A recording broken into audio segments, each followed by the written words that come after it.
किड्सनिच किड्सनिच।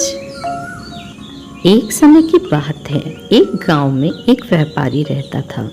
वह अपनी रोजी रोटी के लिए शहर में जाकर टोपियां खरीदता और गांव-गांव जाकर उन्हें बेचा करता था।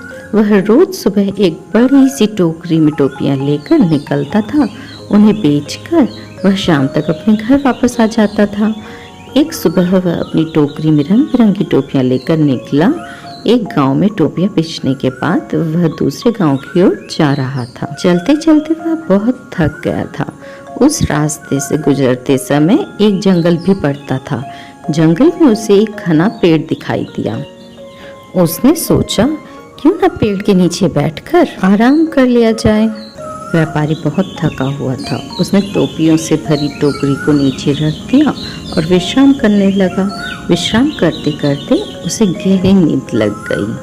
जिस पेड़ के नीचे व्यापारी सो रहा था, उसी पेड़ पर बहुत सारे बंदर रहते थे।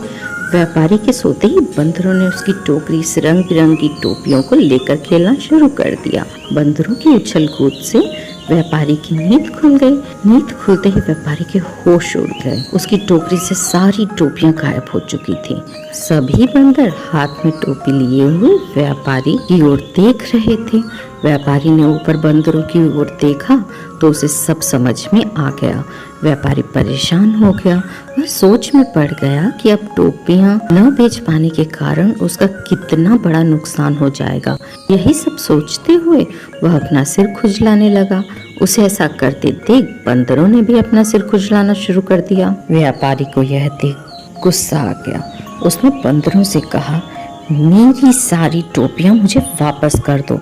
परंतु बंदर उछल कूद कर टोपी वाले की सारी टोपी हाथ में लेकर खेल रहे थे। टोपी वाले ने बंदरों को पत्थर मारे। तब उसके बदले में बंदरों ने पेड़ पर लगे फल तोड़कर उस पर फेंकने लगे। टोपी वाला हाथ ऊपर कर चिल्लाता तो बंदर भी हाथ ऊपर कर लेते। टोपी वाला अंत में अपना हाथ अपने सर पर रखा तो बंदरों ने भी उसकी नकल करते हुए अपना हाथ सर पर रख लिया। बंदरों को ऐसा करता देख व्यापारी को समझ आ गया कि बंदर उसकी नकल उतार रहे हैं। अब व्यापारी को एक तरकीब सूझी जिससे वह अपनी टोपियां वापस ले सकता था। अब उसने जिस टोपी को सोते वक्त सिर के नीचे रखा था उसको सिर पर पहन लिया। बंदरों ने भी झट से हाथों में पकड़ी हुई टोपियां सिर पर पहन लिया। अब व्यापारी ने सिर पर पहनी टोपी को जमीन पर फेंक दिया। बंदरों ने भी व्यापारी की नकल करते हुए अपने सिर पर पहनी हुई टोपियां जमीन पर फेंक दी। व्यापारी की तरकीब काम कर गई थी। उसने जल्दी जल्दी सारी टोपियां इकट्ठी की। टोकरी में सभी टोपियों को रखने के बाद व्यापारी वहां से तुरंत उन्हें बेचने के लिए दूसरे गांव की ओर चल दिया। इस कहानी से हमें यह सीख मिलती है कि परिस्थिति चाहे जैसी भी हो, हमें घबराना नहीं चाहिए। हर हाल में हमें समझदारी से काम लेना चाहिए। Please like, share and subscribe my channel. Bye bye.